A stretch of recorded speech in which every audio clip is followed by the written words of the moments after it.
ทำพระบ้านม่วงคำตำบลนาตาลได้อันนี้ตอนเช้ามื้อนี้ผู้ข้าปานคำผสม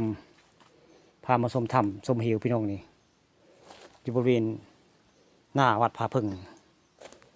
บ้านม่วงคำตำบลนาตาลได้นี่นั่นใดกะขออนุญาตถ่ายทำในเด้อเจ้าที่เจ้าทางเจ้าเมืองบางบดเมืองลับเลผู้ข้านับถือว่าหมองนี้มีเจ้าที่เจ้าฐานได้นี่เจ้าที่เจ้าฐาน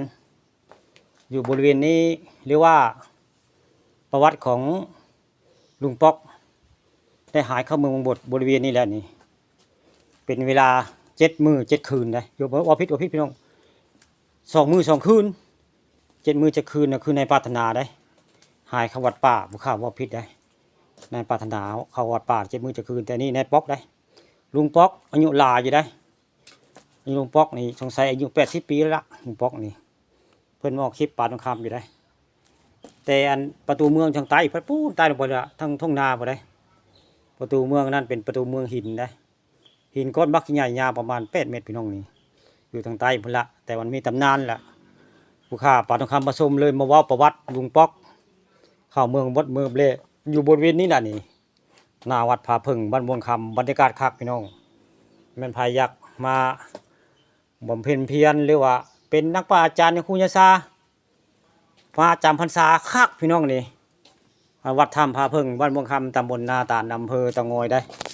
ผู้ข้าป่าตรงคำผสมก็ได้พาเบิ่งพามาชมนี่แหละเบอร์วัดถ้ำผาพึ่งบ้านม่วงคำตำบลนาตาลละนี่ตำนานลุงป๊อกหายเข้าไปในเมืองบดเมืองเล2 มื้อ 2 คืนได้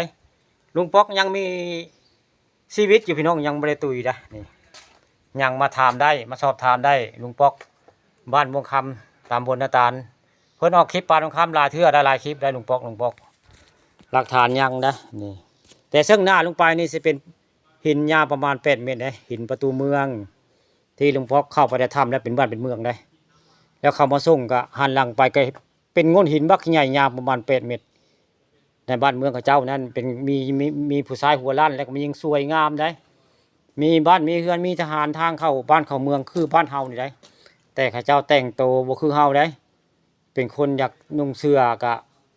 คนโบราณไว้ง่ายเมืองเบลนะลุงป๊อกเข้าไป2 มื้อ 2 คืนได้มียิงส่วนเข้าไปเที่ยวเมืองบดมาใส่เบ็ดนี่นะทงให้ทงนานี่ละนี่นาโซเลยเขาเจ้าเลยมาชวนไปก็เลยไปยังได้เข้าไปในเมืองเขาเจ้าเป็นเวลา2 มื้อ 2 คืนนี่แหละคือบริเวณสถานที่ลุงป๊อกหายเมืองบดกับม่องนี่แหละพี่น้องนี่หน้าวัดผาพึ่งบ้านม่วงคำตำบลนาตาลม่องนี่แหละคือ